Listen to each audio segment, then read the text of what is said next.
It must be one of the most amazing flying stories of all time. One that is still hard to believe. An airliner full of passengers out of control at 17,000 feet. And the pilot is stuck outside the plane.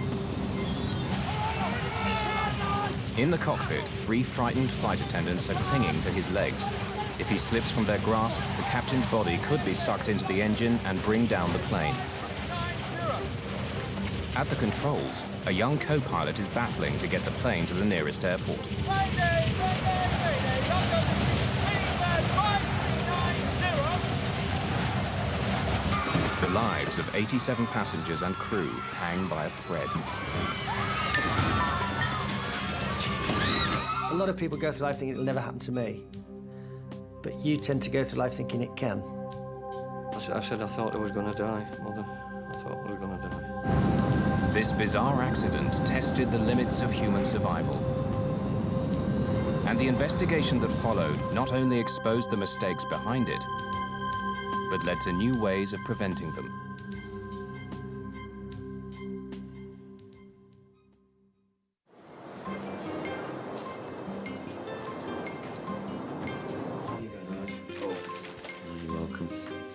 For the crew of the British Airways flight from Birmingham, England to Malaga, Spain, the 10th of June began like any other day. Old friends about to do a job they loved. Yeah, God, I remember that then. Yeah, but I'm not doing it. Stewards Nigel Ogden and Simon Rogers, along with stewardess Sue Prince, had worked together on and off for years. Anyway. They're an experienced, capable team that takes pride in its work. At Birmingham, all the cabin crew and all the pilots, they all knew each other. We're all on first-name terms. Simon was a good friend of mine anyway, because we, just go out for a beer or a curry or whatever like that. Everybody was friendly to everybody else. The one new member of the group was Alistair Atchison, an experienced co-pilot he'd just driven down from Manchester that morning.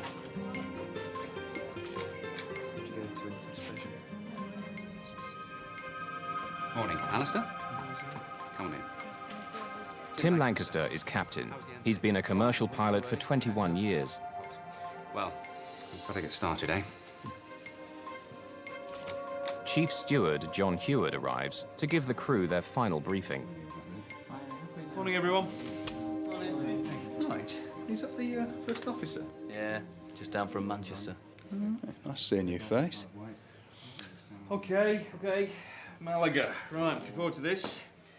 Right, Nige, you can sit up with me up front and talk rugby. Sue, where would you like?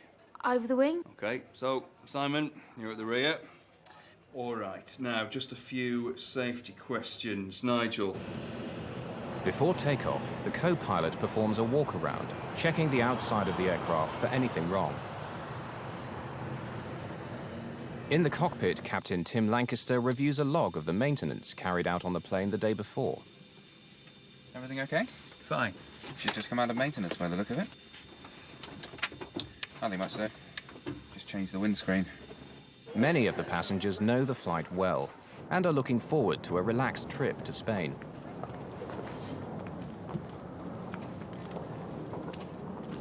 I was going to catch a plane from Birmingham to Malaga to meet my mum. My sister and I were joining her there for a week's holiday, a girls' week. I live in the south of Spain, and 2 or 3 times a year I come back to see my grandchildren and also my mother. Everyone lives near Birmingham, so that's the route I normally take, Malaga, Birmingham.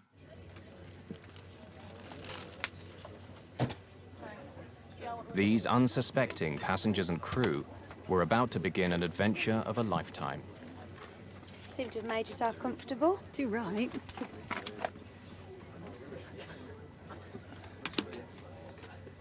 Ladies and gentlemen, this is your captain speaking. My name is Tim Lancaster. Welcome aboard this British Airways Flight to Malaga. Unfortunately, It seemed laid back and quite jovial, really, sort of Why, it's a lovely day in Malaga, blue skies, sunshine. Sit back and enjoy the flight. Sunny, and we still expect to get you there on time. Birmingham Tower, Speedbird 5390. We're ready to start and push. Speedbird 5390, clear to start and push. Ladies and gentlemen, we are now going to take you through our Safety procedures and equipment. As this information is For your benefit, we ask you to watch and listen carefully. Clear to start engines. Starting number 2. Emergency exits are on both sides. The stewardess shows you the emergency exit and all the emergency gear. And, of course, nobody's really watching. One chap was quite blasé. He was reading the Times, and people weren't really bothering because we've all been on flights, and, you know, it's no big deal. The air can be topped up by using the mouthpiece, and there is a whistle for attracting attention.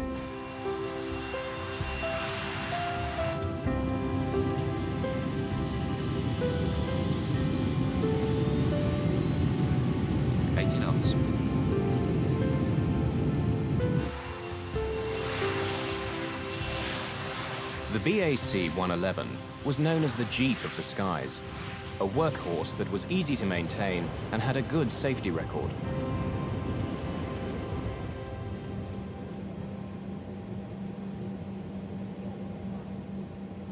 At 43 tons, this pressurized hull is carrying 81 passengers and 6 crew, and is now climbing to 23,000 feet.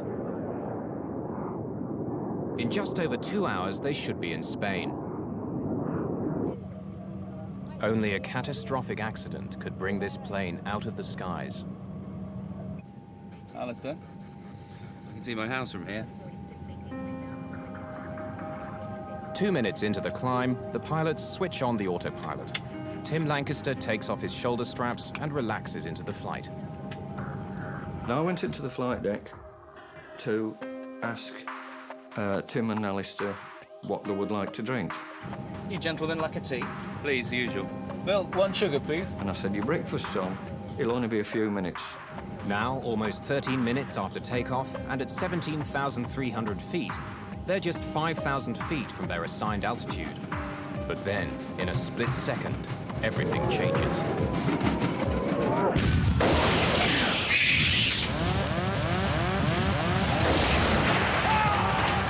With a huge explosion, the captain's windscreen blows out into the sky. Almost immediately, a white fog forms. A sort of really intense stomach, body-shaking thud.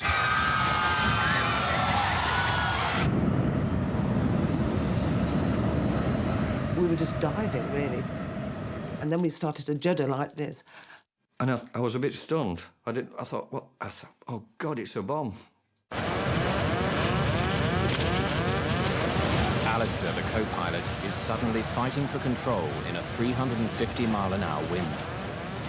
There's no time to think about the captain, who's been blasted out of the window by pressurized air escaping from the aircraft.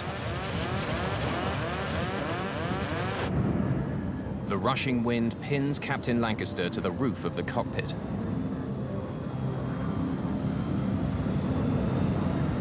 Inside, his legs have jammed the control column forward, disconnecting the autopilot and pushing the plane down into a dive.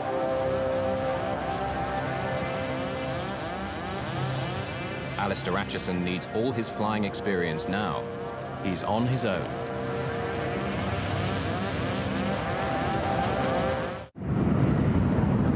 The captain's body is pinned to the outside of the jet as it hurtles down from 17,000 feet. The throttles are jammed forward, increasing the speed to nearly 400 miles an hour. Co-pilot Alistair Acheson has to take command. While he fights to bring the plane under control, steward Nigel Ogden can see his captain is being sucked out of the aircraft. And I looked in, the flight deck door was resting on the controls, and all I could see was Tim out the window. I jumped over, put one foot in the captain's footwell, and the other one was down the side of his seat. I just grabbed him before he went out completely. Nigel Ogden holds on to the captain for dear life. Outside, a 390-mile-an-hour blast of wind at minus 17 degrees centigrade smashes into Tim Lancaster's body. The tornado in the cockpit is giving Acheson major problems.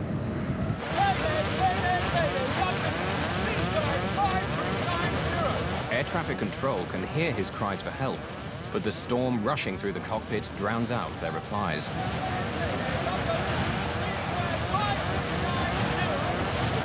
The captain's feet are still pushing against the control column, and Alistair is struggling to get full control of the plane. He's now diving through some of the busiest air lanes in the world, with the added danger of a mid-air collision.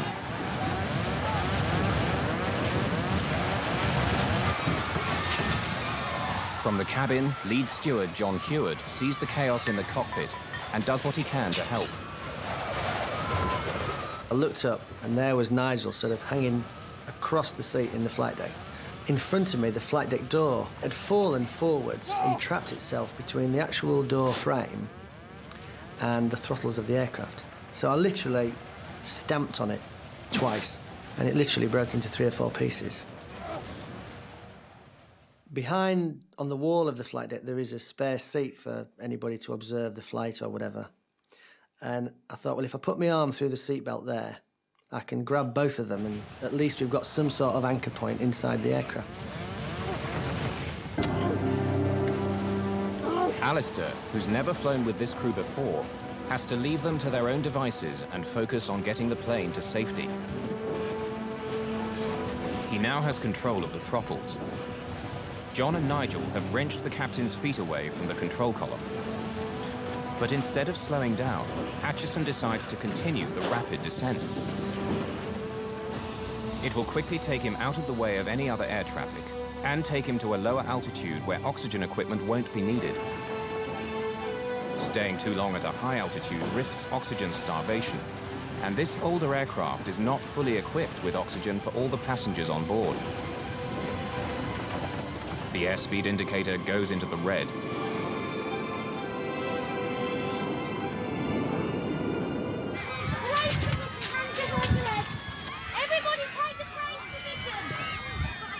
In the cabin, the 2 other stewards, Sue Prince and Simon Rogers, are trying to prepare the passengers for what they hope will, at worst, be an emergency landing.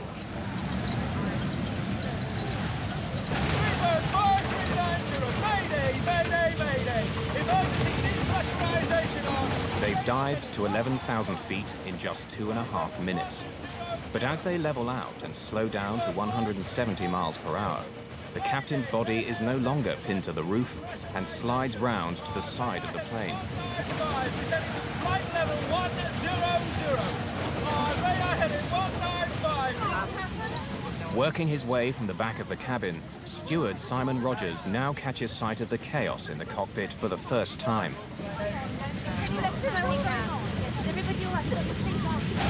Now the aircraft had got to sort of flying fairly level, Simon came up from the back. Nigel was beginning to get really sort of achy now with his arms, and I knew he wasn't going to let go unless he was sure that Tim wouldn't fly out of the window. We all had fear in our eyes. We were all worried sick because we thought, you know, either Tim's going to die or we're going to die, you know. That was going through my mind. But it was up to Alistair then, and it was up to us 3, Simon and John and myself, to hold on to grim death. Mayday, Mayday, Mayday! All I remember is Tim's arms flailing out. His arms seemed about 6 foot long. And I'll never forget that. His eyes were wide open. I mean, his face was hitting the side of the side screen, but he didn't blink. And I thought to myself, and I said to John, I said, I think he's dead. I think he's dead. And I said, you and Sil have to hold on. I can't hold on anymore. I can't hold on anymore. I've lost the feeling in my arms.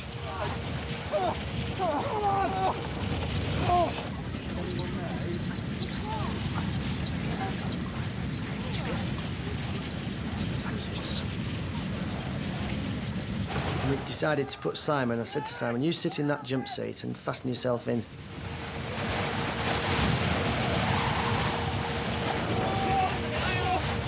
With Simon sitting in the seat, we'd freed Tim's legs from between the control column and the seat.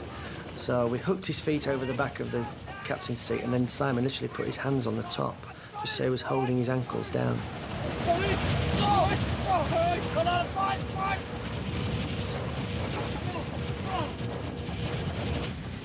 Hey, look, what's going on? We're gonna be all right. But I think the captain's dead. Well, I couldn't believe it because he just told us what a lovely day it was. You know, blue skies, sunshine, relax and enjoy the flight. And then next minute, he's dead. Simon and Alistair now face one of their most difficult decisions: what to do with the lifeless body of the captain. No words are said, but for a moment the thought passes between them that the best thing would simply be to let it go.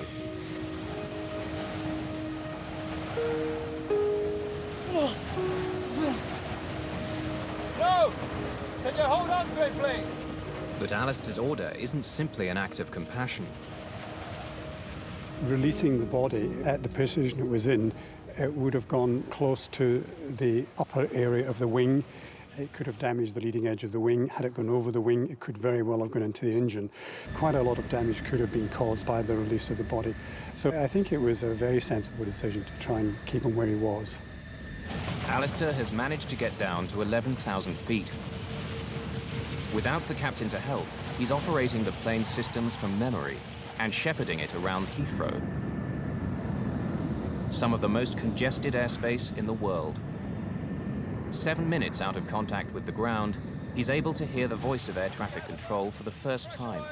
Requesting radar assistance onto the nearest airfield, please. Speedbird 5390, roger. Can you accept landing at Southampton? Speedbird 5390, I am familiar with Gatwick. Would appreciate Gatwick. Alistair wants to land at Gatwick Airport, as he's flown there many times before. But Southampton is nearer, and even though he's never flown there before, he knows he has to get down fast. And I am on 150 knots. Requesting radar assistance into Southampton. When you're going to an airport that you're not used to, you normally have charts, let-down plates, that kind of thing that you can read up on and learn something of the airport you're going to. But he knew nothing of Southampton. He hadn't been there. He had no charts because everything had gone out the window. There was no let-down plates to look at the approach and so on. All the maps and charts blew out of the window with the captain, and only the air traffic controller can guide Acheson. He turns towards Southampton.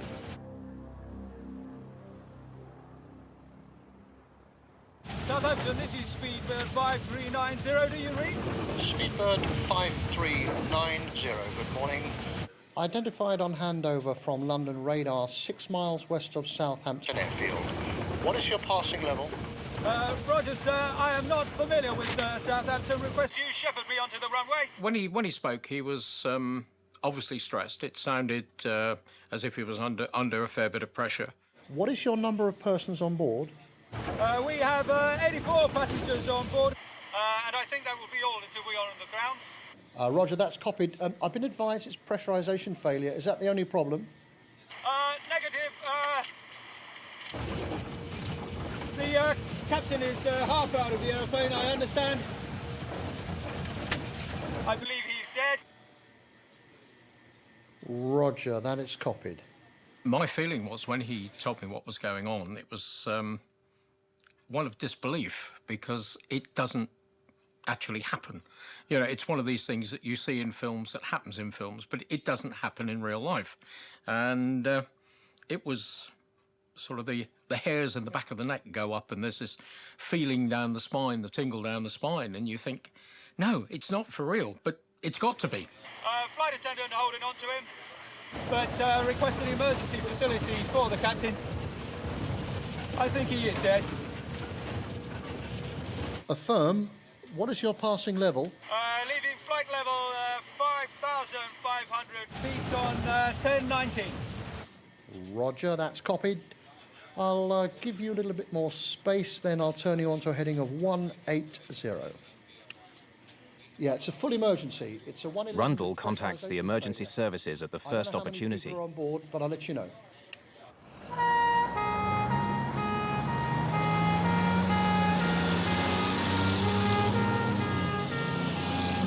Could you confirm that the length of runway at Southampton is acceptable for a 111? Yes, it is acceptable for a 111, and I'll give you the figures shortly. As long as we have have at least 2,500 metres, I am happy. I'm afraid we don't have 2,500 metres. Neither do Bournemouth. We have a maximum of 1,800 metres.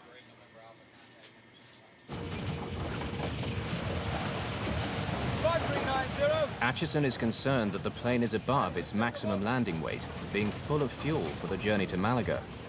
And the BAC-111 can't dump fuel. If the runway isn't long enough, he faces more problems. Whether the aircraft could actually stop on the runway, or whether the tyres would burst, or whether he would go off the end of the runway. That's obviously what he was worried about when asking for 2,200 metres. 5390, thank you very much. We are 3 greens and flaps 45, so we are set for approach, but make it please very gentle. Yes, I will indeed. You are number 1 traffic. If you think about it, all the airline pilot training is done with 2 pilots, both compass mentors in the cockpit, one flying the aeroplane and the other one doing all the emergency drills. So what you actually had was the captain hanging out the window, at least one person hanging onto his legs, and Alistair flying the aeroplane with nobody else to talk to. Speedbird of 5390 is 9 miles from touchdown. You're clear to land. Wind indicates 020 degrees at 14 knots. Descend to height to 1500 feet. QFE is 1017. Roger, sir. Descending to 1,500 feet. Talk me down all the way. I need all the help I can get.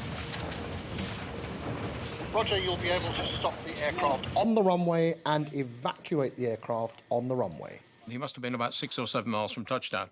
And obviously at that point I kept talking until he was happy he could see the runway and was happy to continue looking out the window and land the aeroplane. At the point he said he was visual with the runway, I effectively stopped talking.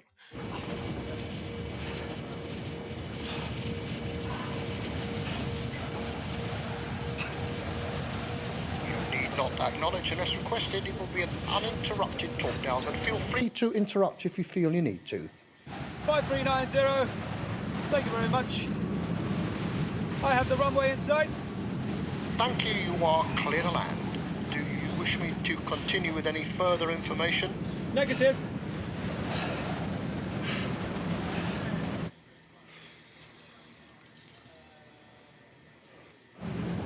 "32 minutes after takeoff, with 81 terrified passengers, a nearly full fuel tank, and the captain blasted out of the window, Alistair Atchison attempts the most difficult landing of his career.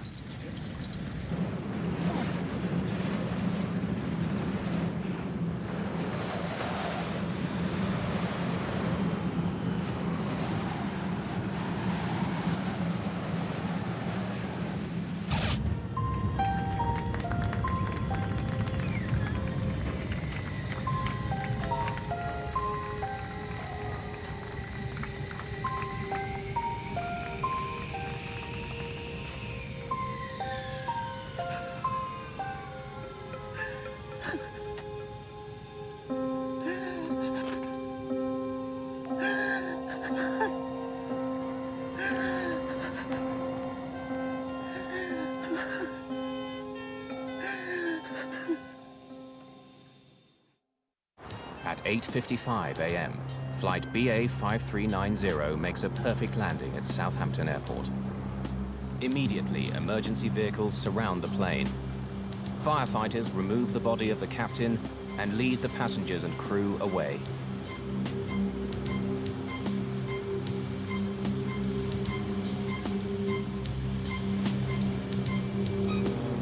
I remember seeing the co-pilot, the man who really, if it wasn't for him, we'd have been on the other side by now, and is walking down the runway very slowly, shaking his head, and he got an ambulanceman walking with him with his arm around the shoulders of the co-pilot.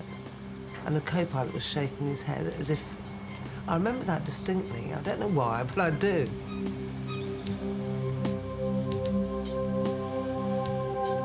Alistair Atchison has carried out a remarkable piece of flying, almost unprecedented in aviation history.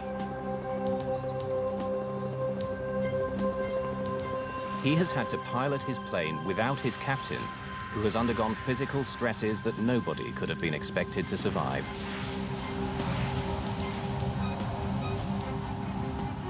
I think these extreme conditions, no one expects to occur in their lifetime. His survival time must have been measured in no more than tens of minutes as he became colder and colder and his body systems began to shut down. Tim Lancaster's body was subjected to a two-pronged assault.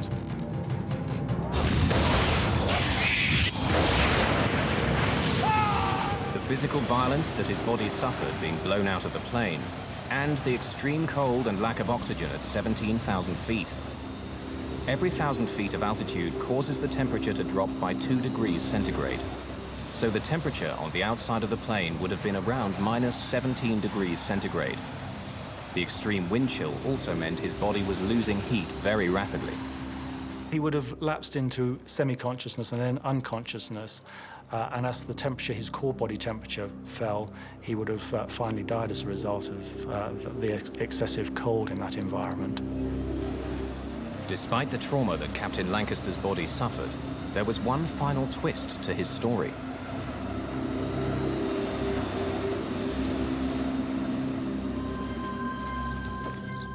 You know, it's only once I've ever been here, and that was 10 years ago, 15 years ago? In the Oxfordshire countryside, John Heward and Nigel Ogden are visiting one of their crew members who shared their horrific experiences. Here he is. Hi, guys. John, how are you? Nice to see you. Nice to see you, mate. Nige. Come in, come in. Hi. Like on SCP, when you go in, you've got to pretend... The captain of that fateful flight, Tim Lancaster, somehow survived his horrific ordeal. There were no fatalities on BA 5390. Yeah, that's it now. You can go on the 3-day cruise across there. As his frozen, lifeless body was removed from the plane, nobody thought that Tim could have survived such punishment. But remarkably, he was slowly beginning to emerge from his horrific adventure. Tim, can you hear me? I regained some consciousness on the ground at Southampton because I remember big red and white things, which were obviously fire engines and ambulances, not people and not conversation. And then my next clear, lucid thoughts were in hospital in Southampton. Over the next few days, all the bits eventually arrived back in my sort of consciousness, and I put the jigsaw together and, you know, sort of played the whole story for myself and understood what had happened.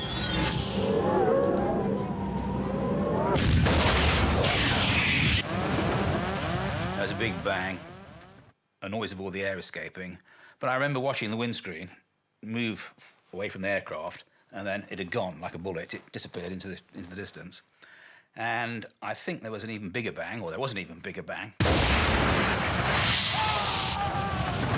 And I was very conscious of going upwards. And, well, the whole thing became completely surreal then, as it would. And I was aware of being outside of the airplane, but that really didn't bother me a great deal. What I remember most clearly is the fact I couldn't breathe because I was facing into the airflow. And I turned it round and actually turned my body round. I was sort of looking back along the top of the aircraft at that stage, and I could breathe then. And yes, I remember that. I can remember seeing the tail of the aircraft. I can remember the engines going round, and then I don't remember much more. Memory stopped at that point. I went down there last year, but they've changed the airport totally now. I'm glad I did hold on, because Tim was alive. I mean, he's a very strong man. He must have been, to survive that. I wouldn't have been able to survive it.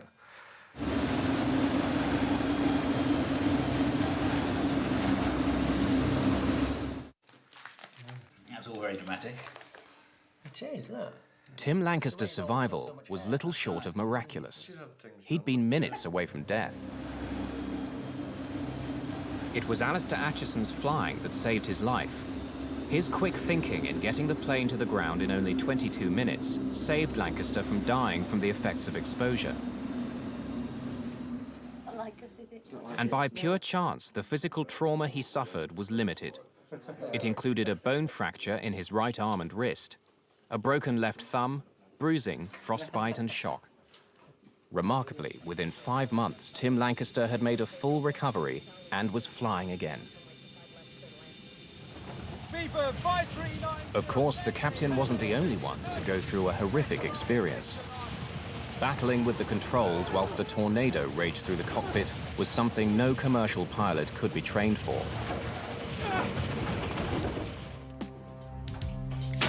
If it goes comfortable at all, just let me know. The few pilots who are able to understand the experience of Acheson and his crew include these young Royal Air Force trainees. Officer Shapley, seat 7. Line of Subaltern, seat 3. They are being put through a simulation of an explosive decompression in this hyperbaric chamber. It duplicates the effects of a window blowing out at 25,000 feet.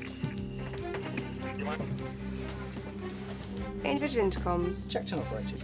All connections. Checked and firm. Console checks are complete. Clear to claim instruction of the medical officer. Climbing to 8,000 feet at 4,000 feet per minute. The atmospheric pressure is initially set to 8,000 feet. This is the pressure inside the sealed cabin of most commercial aircraft. Anyone can survive this for many hours with no ill effects. Any higher than that, and the experience is very different. Is enabled. Students, listen in. Will all students please indicate with a clear thumbs up that they are ready for rapid decompression? 8 thumbs, rest your thumbs. Students, stand by for rapid decompression.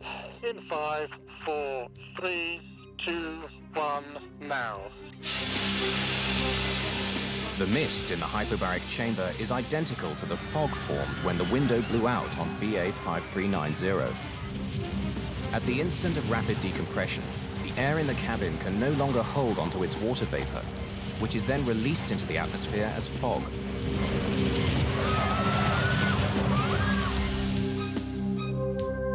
Chamber altitude is stable at 25,000 feet.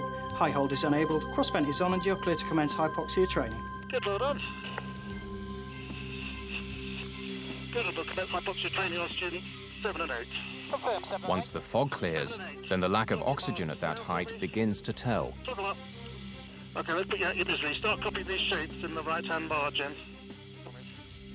Without oxygen, at first we begin to see a reduction in their reaction speed, and we see personality changes, much like someone experiences when intoxicated with alcohol. So we see that some students become euphoric, some students become quite subdued, and some students begin to develop forgetfulness. Have a look at the ugliness of your colleagues' faces, see if they get any prettier whilst you're becoming hypoxic, and carry on with the We task. see increasingly impaired performance in our students. Thinking is slowed and their reaction speed becomes increasingly slowed until they begin to develop sort of lapses of concentration, falling into unconsciousness, and finally death if their oxygen supply is not re-established. Indicating that the blood is no longer carrying as much oxygen as it was. This is all about you experiencing your personal symptoms and having others observe the symptoms in you.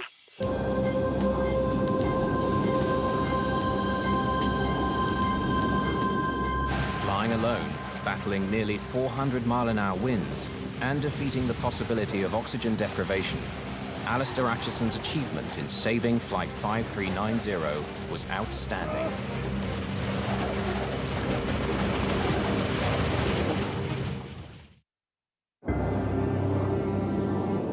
Even as the crisis was unfolding, accident investigators were rushing to Southampton to find an explanation. On the ground at Southampton Airport, the search for clues begins. Initial investigation shows no distortion to the frame of the windscreen, so this rules out a problem with the structure. The fact that there are no shards of glass also discounts a bird strike.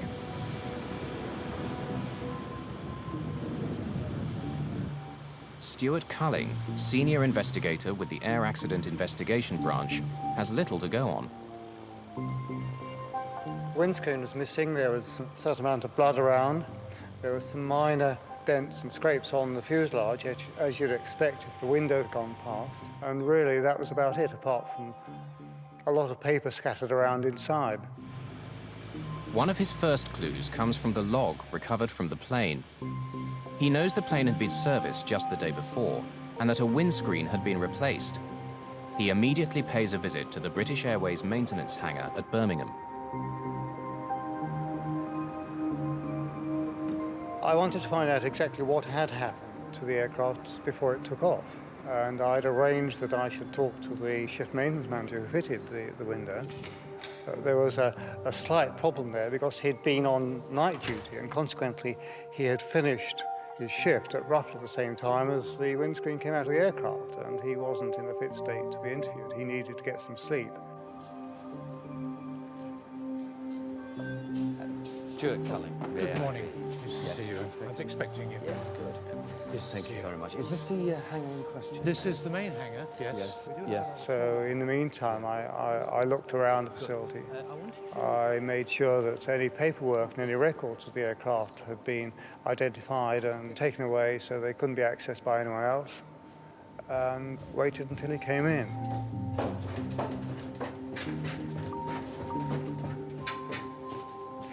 Hello, I'm from the AIIB.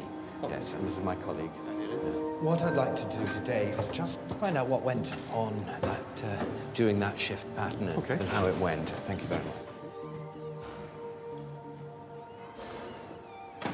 Did you notice anything about the window itself, any stress marks that were worrying you? My first conversation with the shift maintenance manager was relatively general, because at that stage we had no evidence that was relevant. Yourself? You didn't delegate it to somebody else and then check Stuart, it? there's a phone call for you. Just come in. Oh, right. Would you mind if I took this and come back? So I took the call and found that it was information about the windscreen which had been found near Didcot, and there were something like 30 bolts found with it, most of which were one size short in diameter, one size too small in diameter. It was a crucial error. On some planes, windscreens are fitted from the inside and use the internal pressure inside the cabin to keep them in place. But on the 111, the windscreen is bolted on from the outside. Any weakness in the bolts could mean that the pressure inside the plane would blow the windscreen out. It appears Culling has very quickly found the mistake and the guilty man. I've had some news which I think is very relevant. I've heard from my colleagues who are working on the bolts. They tell me they're the wrong bolts. They're the wrong diameter. No, that's not possible. They're exactly the same bolts that I took out of there. He's a professional man. He's very keen on doing things, to his mind, in the interest of the company.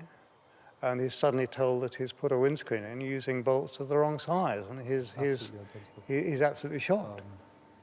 I can show you. I'll show you the bolts I got out of there.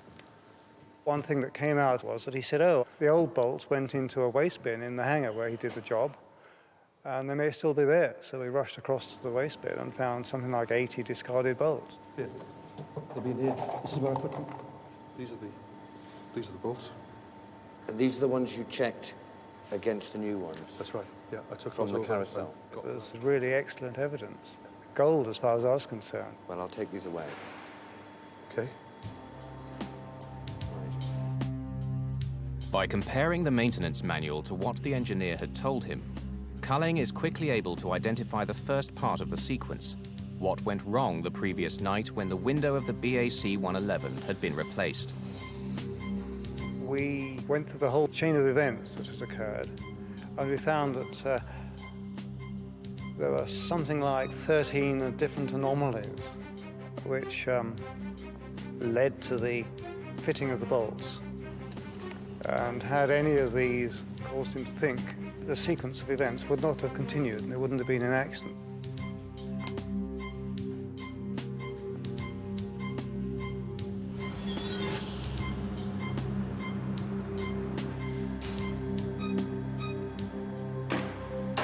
The engineer had come early into his shift, and at about 4 a.m. had gone to work removing the old windscreen from the plane. The hangar was full, and the plane had been pushed against the hangar door, which made the windscreen hard to reach. Stretched across the fuselage, he had problems controlling his screwdriver. The windscreen that he had taken out had itself been fitted with the wrong length bolts, but they were still strong enough to hold the screen in, and it survived without a hitch for 4 years. But he was a conscientious engineer, and he decided that he would replace the old bolts with new ones when he installed the new screen. He chose not to go to the parts catalogue and look up the exact bolts he needed. Instead, he went straight to the parts store. Good morning. Morning. There, he matched by eye new bolts with the ones he had taken out of the screen.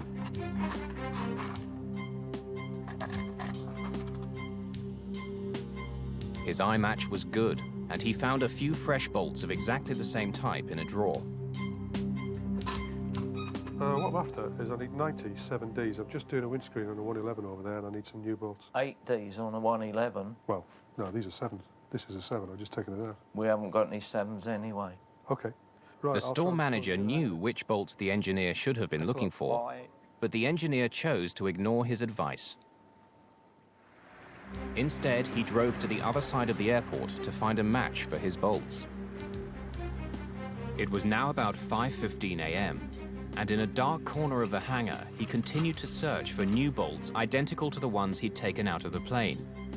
But in the gloom, his luck finally ran out. He thought they matched, but they didn't. He picked bolts that were just over 0.02 of an inch too narrow for the job.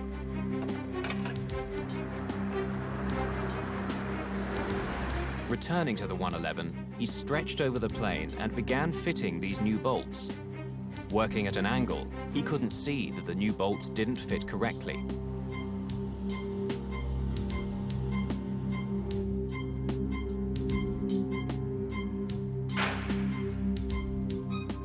Signing off at 6 a.m., the engineer had managed to get his work done in time. The plane was now ready to be handed over to Captain Lancaster and his crew. In fact, it was a disaster waiting to happen. The morning of the next day, the 111 was at 17,300 feet. The difference in pressure between the sealed hull of the jet and the thin atmosphere was climbing quickly to the half-ton per square foot it would reach at 35,000 feet. This pressure was looking for a weakness, and it found it. For Culling, finding out what had happened that night is only the first step.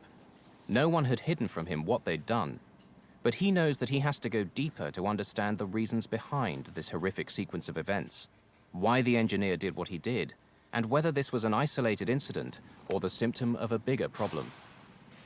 Accident investigation, certainly on aircraft, comprises 2 parts. The first part is what's happened, and that's usually relatively the easy bit.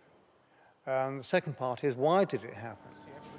Why did the engineer ignore procedure, bypass the technical manuals, and ignore helpful advice? Culling's search for the answers was in its own way revolutionary.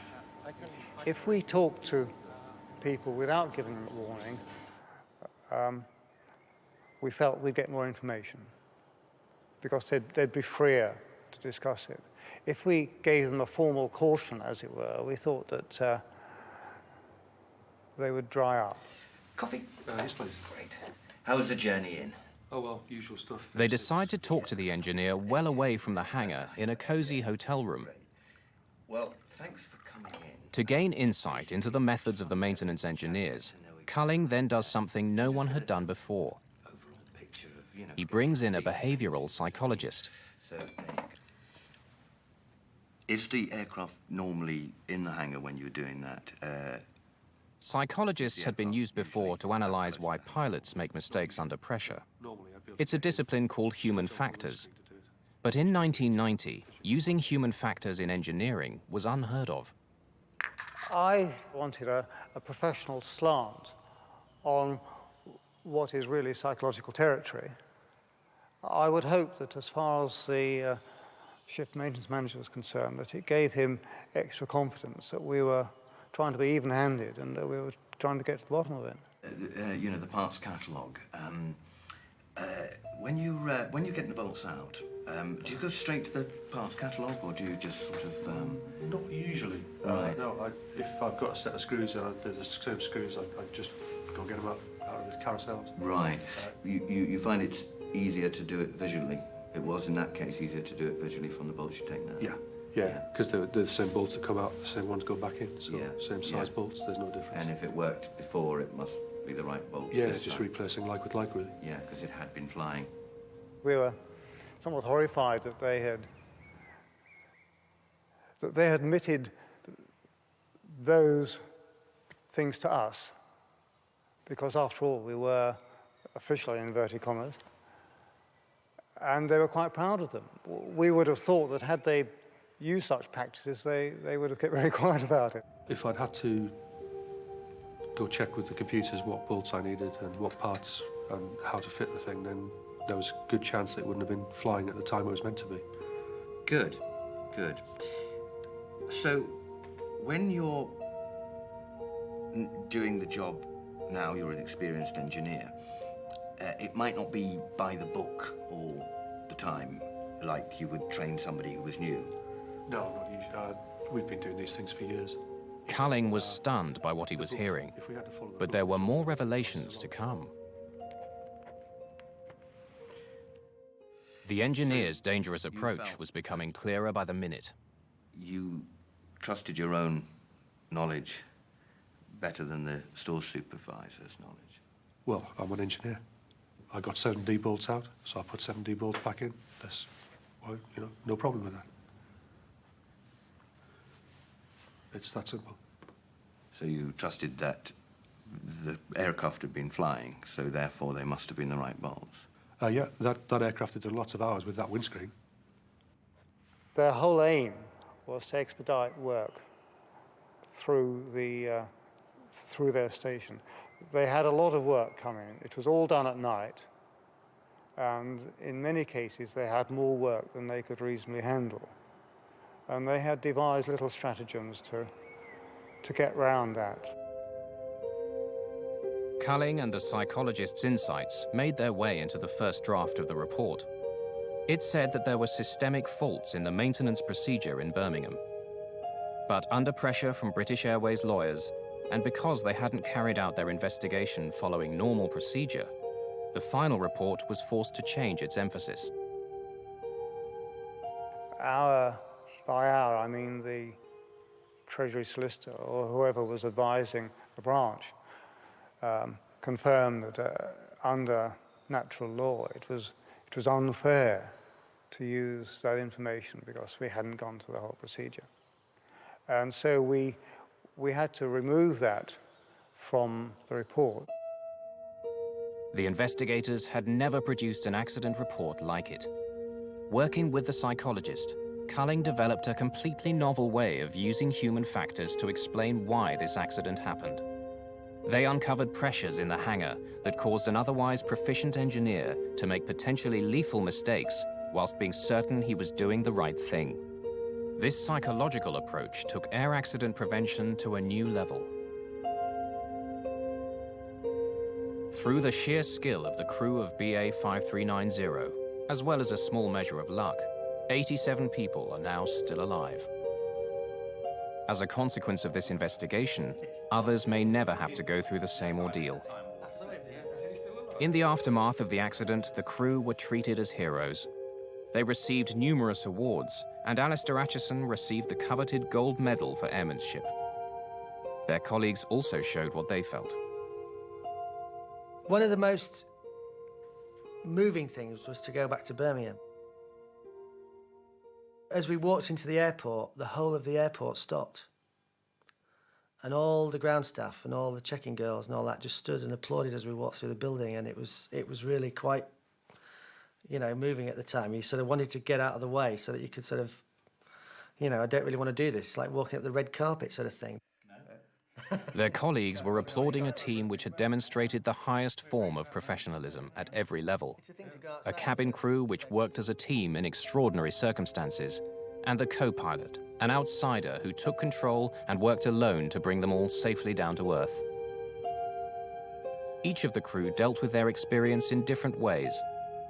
Tim Lancaster began flying again with BA just 5 months after the accident. He's retired from BA, but loves flying so much he's now with another airline. You cannot say that. She'll shoot you. It was a special day when the first day I flew. I decided, you know, that was what I was going to do. I was going to make an effort to go back to work and get better. So having made the decision, the rest was easy. For Nigel, the man who ran to Tim's aid and held on to him for dear life, the impact of that day was far more profound. I think about it every day. And that is the truth. I think about it every single day. In one form or another, yeah. Every single day. it'll affect me till the end of my days. Nigel, along with Simon and Sue, no longer fly. But John Heward is still with British Airways as a chief steward. But even he isn't free of the memories of that day. They were bringing in another British Aerospace aeroplane to where I worked in Birmingham, and unfortunately that window was fitted from the outside, and the layout of the cabin was identical. And when I sat on it, it all came back to you. But for that reason, I've gone back to work at Heathrow and fly long-haul flights again, because those aeroplanes have got no resemblance to the 111 at all. Alistair Atchison, who is still flying for British Airways, chose not to take part in this film. For each of the crew, the experience will stay with them in different ways. But common to them all is that on that day, their numbers did not come up. Tim explained it very well, actually. And he said our names were on the page, but we weren't at the top. And I think that was, you know, probably true.